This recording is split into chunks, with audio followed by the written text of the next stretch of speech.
Bienvenidos a Contrabatalla Noticias, una visión diferente de la actualidad, desde los eventos políticos hasta los acontecimientos culturales. Te brindamos análisis y opiniones que desafíen la narrativa convencional. Prepárate para terminar la semana con una mirada crítica y comprometida. Contrabatalla Noticias, explorando el mundo a través de la actualidad, presentado por Fundación Escuela Libertad.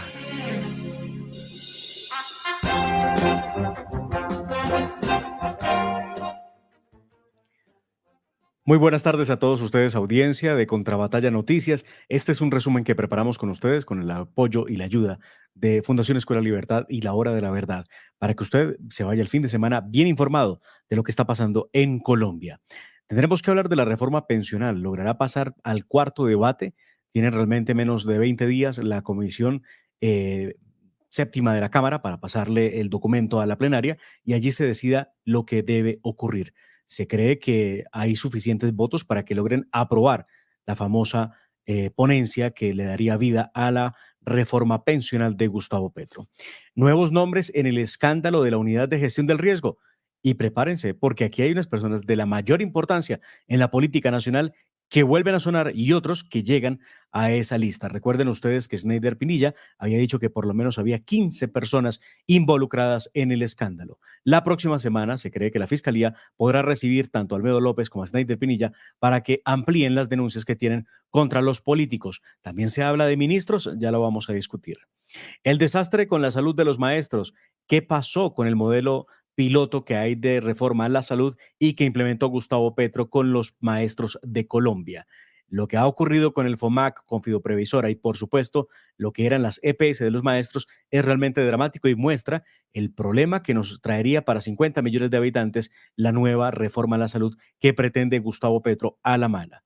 La constituyente, según las FARC, Álvaro Leiva, después de haber pasado por el Ministerio de Relaciones Exteriores como canciller de la República, apareció esta vez para decir que si era posible una constituyente de acuerdo con lo que se había firmado con las FARC en el año 2016. ¿Y qué pasó al fin con el mantenimiento de los helicópteros versión Mi-17 que son comprados a Rusia? Se han caído varios de ellos en Colombia. ¿Hay arreglo? ¿No hay arreglo? ¿Por qué el gobierno Petro no cumple? Todo esto lo vamos a conversar con ustedes en breve aquí en Contrabatalla para que usted se vaya el fin de semana bien informado. Contrabatalla Noticias, explorando el mundo a través de la actualidad.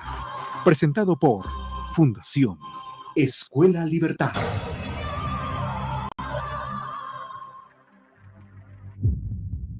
Contrabatalla Noticias, explorando el mundo a través de la actualidad. Presenta Fundación Escuela Libertad.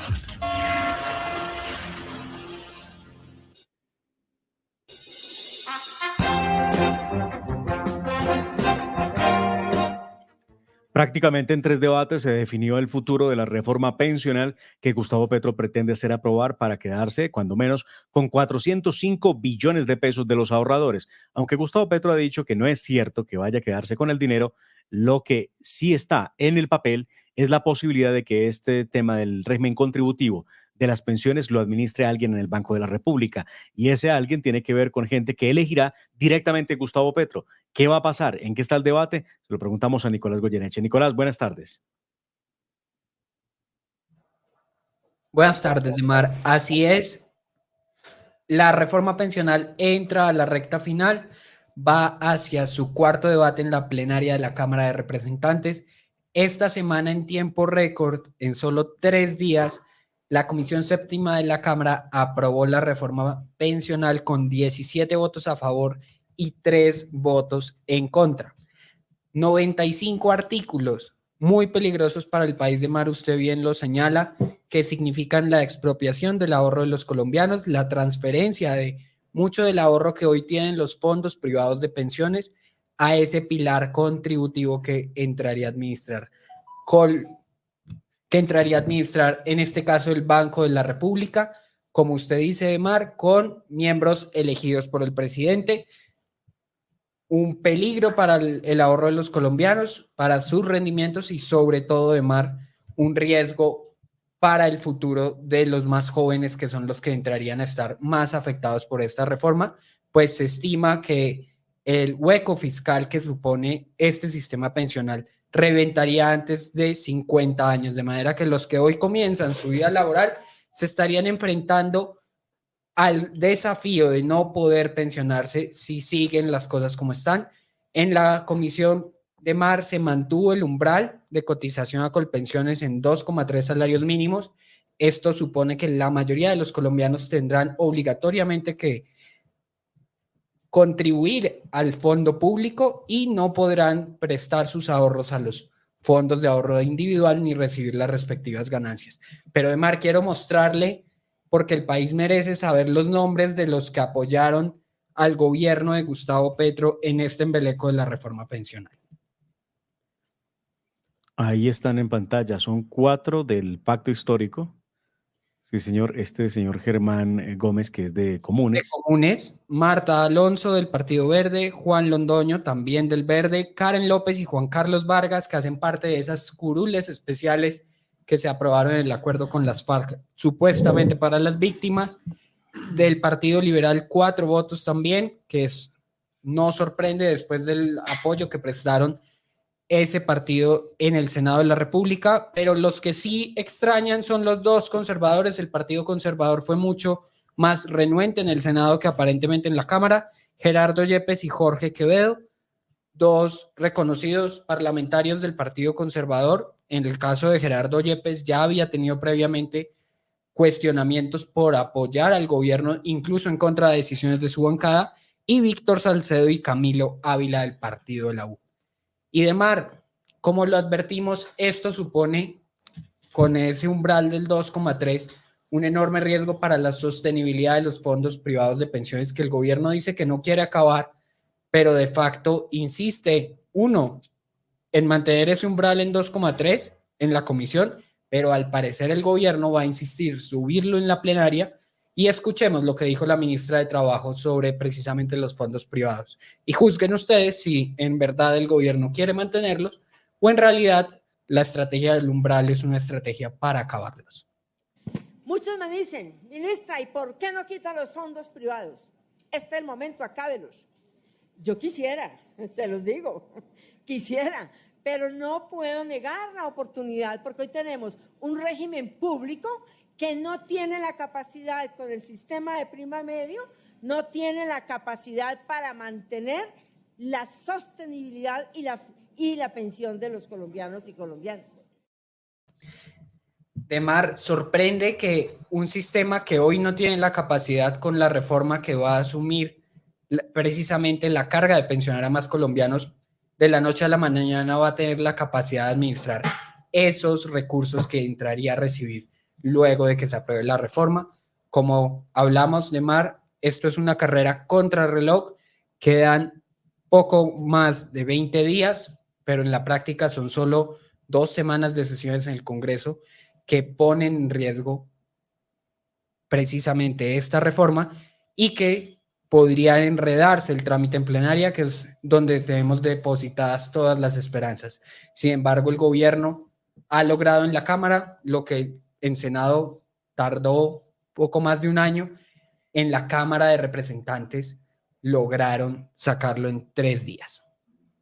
Gracias, Nicolás. Y entonces, de una vez logra aprobar Gustavo Petro su reforma pensional, lo que hemos dicho, cuadra caja, porque en estos momentos el Estado colombiano está en un déficit impresionante por cuenta de una pésima política monetaria. No han sabido manejar. Usted ha visto cómo hoy la noticia es que la moneda que peor se comporta en Latinoamérica, por lo menos, es la colombiana, precisamente ante los anuncios de no pagos que haría Gustavo Petro y los anuncios que hace Gustavo Petro de intervenir con una emergencia económica. Realmente todo esto son disparates por todas partes. Son 405 billones de pesos de los ahorradores, de cerca de 19 millones de ellos que están en los fondos privados y que pasarían a Colpensiones, que se ha dicho de paso, Nicolás, no administra recursos, sino que paga con esos recursos y dejarían de pertenecer a cada uno de los colombianos. Tremenda situación. Vamos a ver qué ocurre y si la Cámara en la plenaria está a la altura para evitar que esto ocurra en medio de tanto escándalo. Ya regresamos y continuamos con más noticias aquí en Contrabatalla Radio. Contrabatalla Noticias. Explorando el mundo a través de la actualidad. Presentado por Fundación Escuela Libertad.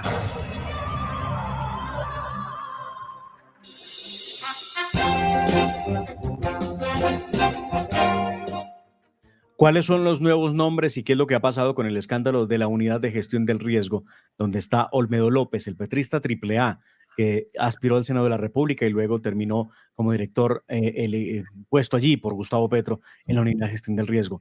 ¿Qué es lo que se sabe y cómo avanza este escándalo que da vergüenza en un gobierno que se decía que era anticorrupción y terminó siendo peor que cualquiera de los que ha pasado y ha sido señalado de corrupción? Juan Pablo Sánchez. Demar, pues le cuento que luego de las declaraciones de Snyder Pinilla acerca de los 4.000 millones, que había entregado 3.000 a Name y 1.000 a Andrés Calle, de acuerdo a estas declaraciones, pues ayer, en exclusiva con la revista Semana, Olmedo López, exdirector de la Unidad Nacional para la Gestión del Riesgo de Desastres, hizo revelaciones realmente impactantes sobre la posible participación del congresista Wadid Mansur en el escándalo que está sacudiendo en este momento a la entidad. Y pues Mansur actualmente es el presidente de la Comisión de Acusaciones, órgano encargado de atender las denuncias penales contra el presidente de la República y otros altos mandatarios. Ha sido pues señalado como uno de los beneficiarios de estas irregularidades en la unidad. Olmedo López aseguró que él únicamente transmitió una orden que le fue dada y que no fue una idea que se le ocurrió a él, no fue su propia iniciativa. De hecho, en una declaración bastante contundente, afirmó en Semana que se vendió, refiriéndose a Mansur. Escuchemos. Este tema de los carrotanques, que va más allá de los carrotanques, toca a aforados. Darte solamente un nombre, el presidente de la Comisión de Acusaciones. ¿Quién? Wadid Mansur. ¿Está metido en este escándalo? Es uno de los beneficiados de todo este proceso. Cuando habla de beneficiados es que recibió plata o contratos. Que lo compraron, mejor dicho. O se vendió. Exacto. Sí. Creo que para cometer estos hechos se necesitan dos partes, no una. Sí, el que entrega, el que ofrece, el que da las órdenes, el que recibe. Y precisamente cuando hablo de que nos equivocamos, va más allá de la compra de unos carrotanques o un valor de unos camiones, la discusión si los camiones sirven o no sirven, sino el hecho fundamental, y es que este tema lamentable para el país y del que tenemos que arrepentirnos, tiene que ver necesariamente con unos hechos que en Colombia, Dios quiera, no se vuelvan a repetir. Olmedo, estábamos hablando de Carlos Ramón González, pero usted me habla de Wadid y yo no puedo pasar por alto. Es el presidente de la Comisión de Acusación y yo quiero saber cómo se vendió, por qué se vendió, por cuánto lo compraron.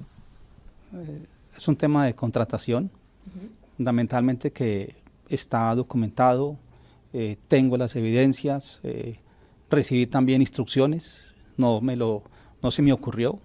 No fue una idea suya. No acordé con el representante de la Cámara, recibí una orden y la orden se transmitió. Ahí es importante, Demar, preguntarse quién dio la orden, realmente de dónde venía esta orden de darle plata al presidente de la Comisión de Acusaciones. Y pues estas declaraciones ponen en el centro del debate no solamente la integridad del congresista del Partido Conservador, sino la integridad de las personas que conforman este gobierno, que como usted lo decía en la presentación de la noticia, se vendieron con la bandera anticorrupción y bueno, vemos que están pasando cosas muy distintas a las que ellos dijeron en campaña. Así que se abre pues una nueva arista sobre las prácticas presuntamente corruptas que se venían adelantando en la unidad. Es más grave aún, recordando que, por decirlo de alguna forma, el balón respecto a la investigación de la financiación de la campaña de Petro está en la cancha de la Comisión de Acusaciones. Entonces, recibir dinero por parte del gobierno deja en entredicho la decisión que puedan tomar. En este caso tendría que Wadid Mansur retirarse, declararse impedido para seguir opinando o trabajando en la Comisión de Acusaciones en cualquier tema que tenga que ver directamente con el presidente Gustavo Petro mientras se aclara esta situación. Nicolás Goyeneche.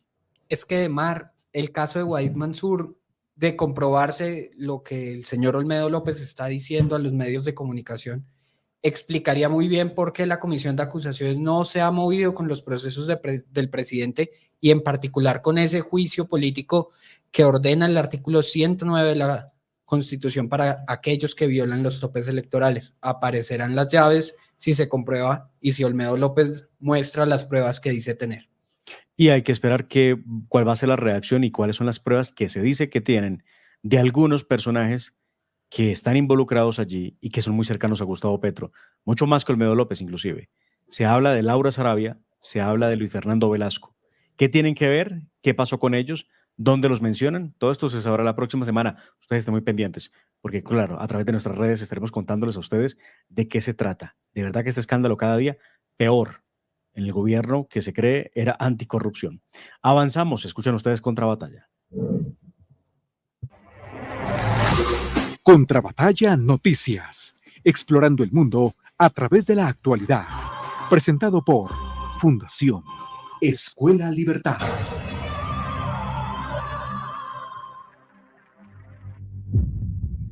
Contrabatalla Noticias, explorando el mundo a través de la actualidad.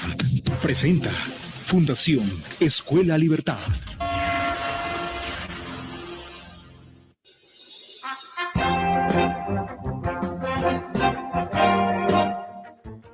Hace más de un año veíamos a los docentes de Colombia marchar por las calles de Colombia exigiendo que se volviera realidad la reforma a la salud que pretende Gustavo Petro, con la que ha pretendido eliminar todas las EPS y por ello mismo la estabilidad que existía en el sistema de salud de Colombia, uno de los mejores del mundo, pero que ellos querían también ayudar a cambiar. Lo que siempre criticamos era ver a los docentes marchando y manifestándose a través de los canales de la protesta para exigir que se implementara una reforma a la salud que a ellos no los iba a tocar.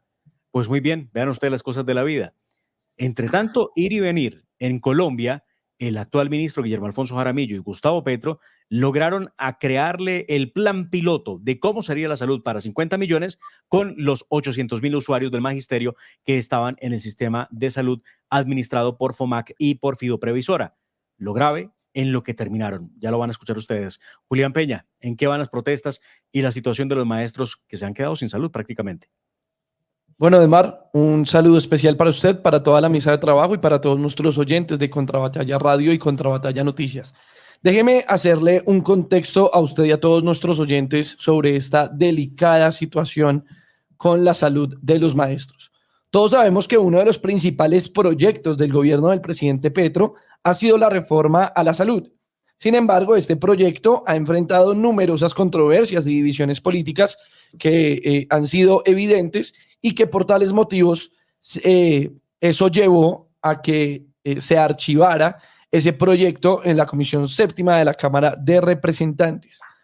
Tras esta decisión, el gobierno, de una manera un poco autoritaria, decidió buscar alternativas para implementar los cambios propuestos en la reforma a la salud, eligiendo el sistema de salud de los docentes de Colombia como escenario para un plan piloto. Este sistema, como usted bien lo decía, atiende a más de 800,000 docentes y es uno de los regímenes especiales de salud que hay en Colombia, junto con el de las fuerzas militares, la policía, Ecopetrol y las universidades públicas. Pues muy bien, el sistema de salud de los profesores es financiado por el Fondo Nacional de Prestaciones Sociales del Magisterio FOMAC y administrado por la Fiduprevisora S.A. Sin embargo, fue en ese recordado 1 de mayo, en el marco del Día del Trabajo, cuando el gobierno decidió iniciar una transición hacia un nuevo modelo de salud, con la colaboración de los ministerios de Salud y Educación. Y aquí es donde la situación se comienza a poner grave, de mar, porque lamentablemente desde el inicio de esta transición, las quejas de los pacientes no han cesado. Se han reportado problemas en la asignación de citas, distribución de medicamentos, autorizaciones para cirugías, atención con especialistas y muchas cosas más que definitivamente han degenerado un poco la prestación del servicio para los docentes de Colombia. En definitiva, pues este plan piloto, que es temporal y solo tiene una vigencia hasta el 30 de junio, no está funcionando como se esperaba y a tal punto que ya hemos conocido varias manifestaciones de los docentes del país quejándose por estos problemas. Veamos entonces esas manifestaciones, de mar.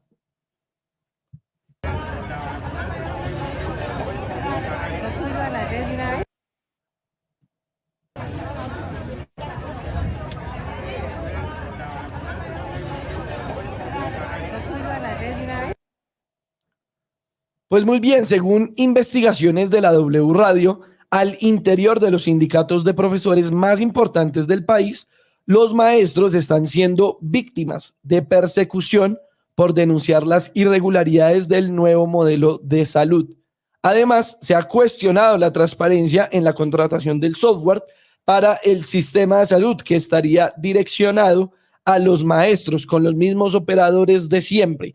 Es decir, aquí no solamente tenemos un problema en la prestación del servicio, sino además en las maneras de contratación y varios presuntos escándalos que se avecinan con este tema del plan piloto para los maestros. Incluso el presidente Petro ha admitido estos problemas relacionados con el software, señalando que ha fallado en este propósito. Pero también tenemos otro tema muy complicado de mar y son los audios explosivos revelados por la W Radio, donde muestran al ministro de Salud reconociendo las fallas del sistema en un comité que incluía al presidente de la Fiduprevisoria, el Ministerio de Educación y otros funcionarios. Escuchemos al ministro. Doctora Adriano, usted también estaba y dijo que en 6 meses hiciéramos una subasta inversa y salíamos a comprar directamente a la industria. Pero los Medicamentos, sí. Sí. Que con las IPS no hiciéramos comprar de medicamentos. Sí, medicamentos. No estoy diciendo que hagan contrato. Es que ustedes ya tienen un contrato. Aunque en la capital... Pero dice entrega de la medicina. Punto. Después arreglamos el problema. Yo en la capital... Es ahora mientras tanto, porque si no hay... Si los dispensarios lo están mandando a zonas peligrosas, no les están dando, que una vez la IPS le entregue y se va solucionando problemas. Es un momento de crisis, de necesidad, de urgencia. No, que ellos mismos están quejando de eso, si salen de consulta y me toca ir a pedir medicamento en otro lado con Por eso. Después ya hacemos lo que el presidente dice. Después hacemos lo que el presidente dice. Pero la crisis hay que paliarla. Pues muy bien, Demar, esto demuestra que efectivamente esto es un sancocho de malas propuestas y mala toma de decisiones. Tenemos por un lado improvisación, por el otro lado corrupción, por otro lado tenemos una incapacidad de las personas que manejan estos temas para saber implementar un nuevo modelo de salud y, por supuesto, que el capricho del presidente de querer imponer su voluntad por encima del pueblo colombiano y por encima de la política pública. Así que la situación sigue siendo muy tensa y los docentes continúan expresando su descontento. Desde Contrabatalla Radio estaremos muy atentos a cualquier desarrollo y les mantendremos informados, de Mar. Muchas gracias, Julián. Y es que lo que pasa con los profesores de Colombia es que después de tanto exigir un cambio en el modelo, terminaron en el peor de todos, que es Sinsalud, pretendiendo que Fiduprevisora se convierta en una especie de EPS que administra los recursos y que les brinda atención en salud, lo que es impracticable porque Fiduprevisora lo que debe hacer es contratar IPS que muy probablemente terminan siendo las mismas que Gustavo Petro no quiere voltear a ver. Y si ustedes se fijan en el audio que se pasó hace unos segundos, donde estaba el gerente de la Fiduprevisora, una funcionaria, y Guillermo Alfonso Jaramillo, que es el actual ministro de Salud, de quien se dice va de salida, va a terminar por fuera del cargo, lo que están planteando es que hay que hacerle caso al presidente por parte de Fiduprevisora. Y el ministro les dice, no podemos hacer caso ahora, tenemos que contratar, hay que volver más o menos al esquema que teníamos para poder superar la crisis. Lo cierto hoy son las filas que vimos en el video de gente esperando que les entreguen medicamentos y no hay solución a la vista. Continuamos con Contrabatalla Noticias.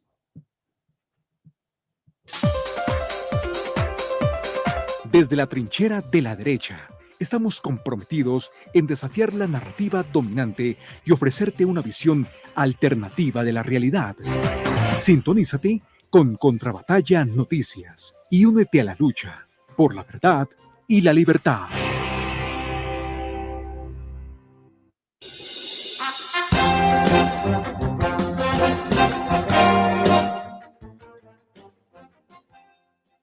Álvaro Leiva habló esta semana sobre el modelo de constituyente que propone Gustavo Petro y sorprendió porque sacó del cubilete más o menos que el acuerdo con las FARC del año 2016 tiene contemplada la posibilidad de una constituyente.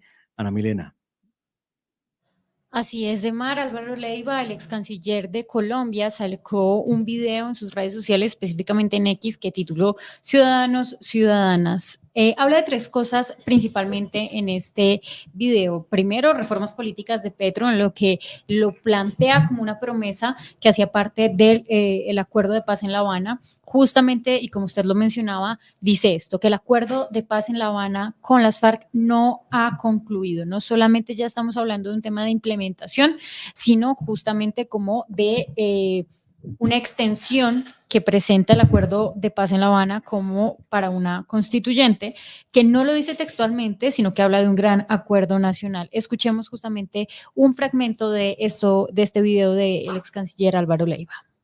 Con el ánimo de consolidar aún más las bases sobre las que se edificará la paz y la reconciliación nacional, una vez realizado el procedimiento de refrendación, convocará a todos los partidos, movimientos políticos y sociales y a todas las fuerzas vivas del país a concertar un gran acuerdo político nacional encaminado a definir las reformas y ajustes institucionales necesarias para atender los retos que la paz demande, poniendo en marcha un nuevo marco de convivencia política y social, comillas.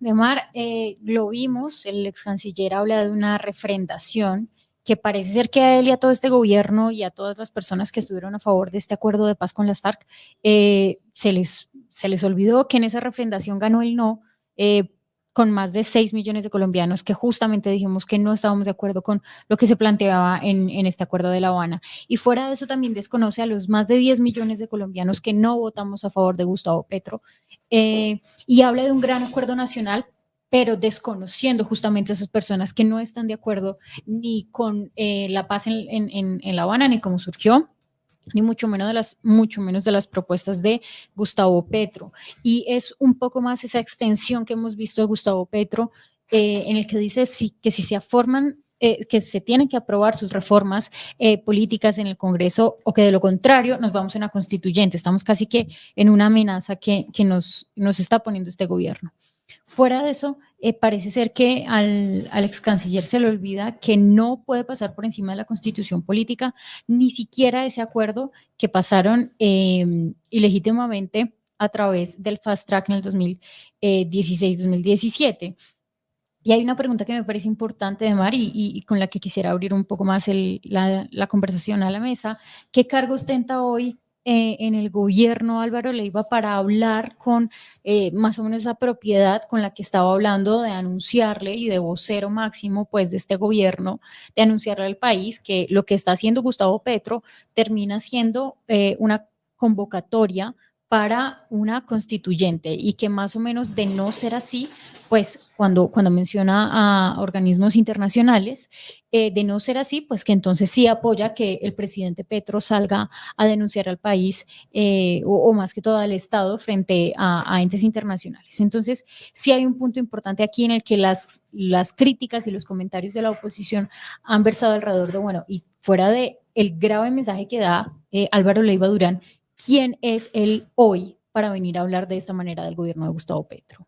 Gracias, Ana Milena. Álvaro Leiva sigue siendo, por supuesto, el consejero de cabecera en temas de paz de Gustavo Petro, y aparte de eso, Álvaro Leiva hizo parte de la negociación con los terroristas de La Habana, de las FARC en La Habana, por lo cual viene él a reencaucharse y a recordarle al país que, como él estuvo en la mesa, es uno de los garantes para que se cumpla lo que se prometió a través del acuerdo. No muy claro que esto desemboque en una constituyente, que es lo que están planteando, obviamente, sin llamarlo de manera transparente y directa, pero sí es lo que están por lo menos proponiendo. Nicolás Goyeneche. Pues, Demar, es que a uno le queda claro que este gobierno, cuando habla del gran acuerdo político nacional o de la conversación nacional que tiene con el ELN, a lo que quiere apuntar es finalmente una constituyente, pero Leiva, a mi juicio, no podría estar más equivocado. Se le está olvidando el canciller y ex negociador que precisamente después de ese plebiscito que ganó la campaña del no, contra toda la maquinaria y contra todo pronóstico, el acuerdo de refrendación con las FARC fue que ya no iba a participar el pueblo, sino que precisamente iba a hacerlo las corporaciones públicas, la representación, el Congreso, incluso consejos y asambleas, y así quedó en el acuerdo final que firmaron en el Teatro Colón. Pero además es que las FARC llegó a la mesa de conversaciones en el 2013 con 12 propuestas para una constituyente que fue descartada durante las negociaciones porque era una de las líneas rojas, de las pocas líneas rojas que tuvo el gobierno de Juan Manuel Santos, que desencadenó en un mecanismo de una sola pregunta al que muchos en esta mesa nos opusimos y que terminó, como decía Ana, en la victoria del no y que finalmente fue burlado. Se le están olvidando al canciller las propias negociaciones de las que hizo parte. Muy bien, y ya regresamos para rematar nuestro espacio de actualidad nacional con lo que está pasando con el gobierno, Rusia y los helicópteros Mi-17 que están sin mantenimiento por cuenta de decisiones, al parecer, del gobierno de Gustavo Petro. Ya regresamos. Los temas más importantes de la política en Colombia y en el mundo en Contrabatalla Noticias.